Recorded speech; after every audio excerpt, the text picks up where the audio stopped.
choď preč, teba tu nechcem. Tak predo mnou vidíte novú radu srnčích vábničiek od firmy Tetrao. Sú to vábničky, ktorými vieme napodobňovať hlasy srnčej zvery. Sú vyrobené z kvalitných materiálov, ako je drevo, plast, guma a sú oranžovej farby, čo nám veľmi dobre môže slúžiť, keď vám spadnú do trávy. Sú ľahko hľadateľné, veľmi ľahko ich vidíte. Tým, že sú vyrobené z plastu a z dreva, tak sú odolné aj voči pádom, škrabancom, sú odolné voči dažďu. Keď vám padnú aj do blata, ľahko sa rozoberú, vyčistia a môžeme ich opätovne používať.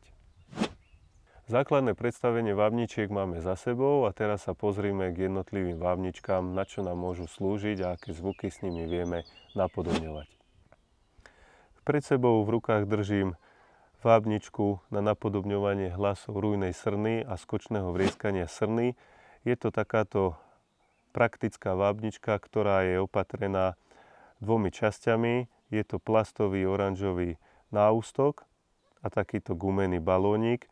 Jednoducho sa to rozoberá, dáva sa to dokopy.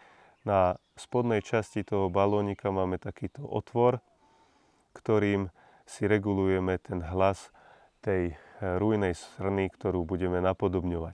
Táto vábnička je určená pre úplných začiatočníkov, ako aj pre skúsených pokročilých vábičov. Vábničku jednoducho uchopíme do ruky, prstom si zakrieme otvor na vábničke a pomalým stláčaním vyľudíme jednotlivý zvuk.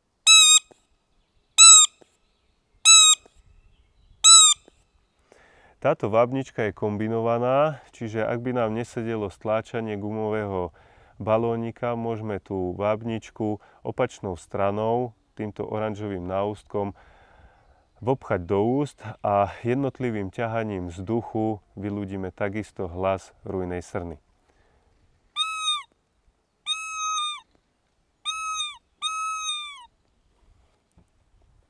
Na tejto vábničke vieme napodobniť aj skočné vrieskanie srny.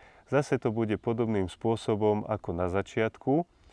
Čiže chytíme vábničku do ruky, zakrieme si otvor na gumenom balóniku a prudkým stlačením vábničky vyľudíme zvuk skočné vrieskanie srny.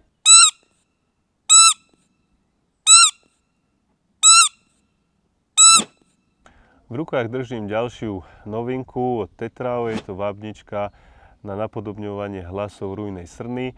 Je to vábnička, ktorá je vyrobená z kvalitného dreva.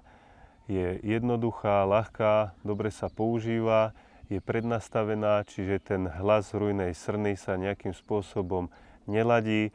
Jednoducho vábničku chytíme do rúk a jemným fúkaním vyľudíme zvuk rujnej srny.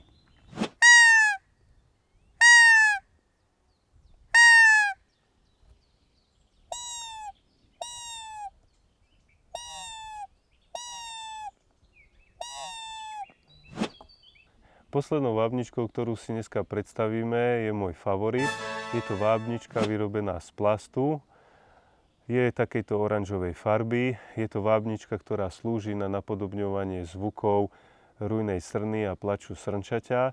Táto vábnička sa dá jednoducho rozobrať na dve časti. Jedna časť je náustok, v druhej časti je takýto kovový jazyček, ktorý je opatrený plastovým krúžkom, ktorým si vieme ladiť jednotlivý zvuk. Na vábničku sa dá vábiť z obidvoch strán. Z tej tenšej strany vábime alebo napodobňujeme hlas rujnej srny ťahaním vzduchu do seba. Z opačnej, z tej hrubšej strany fúkame jemne do vábničky a vyľudíme jednotlivý hlas rujnej srny alebo plač srnčaťa. Vábnička je odolná voči nárazom, poškodeniu, jednoducho sa očistí tým, že je spratná, je jednoduchá, ľahká a ľahko čistiteľná.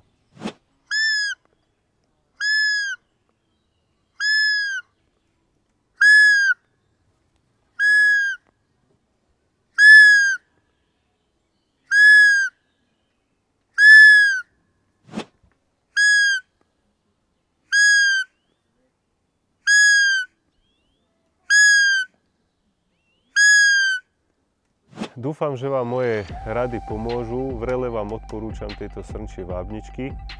Na záver vám prajem veľa úspechov počas srnčej ruje pri imitovaní hlasov srnčej zvery. Takisto budem veľmi rád, keď mi pošlete spätnú väzbu.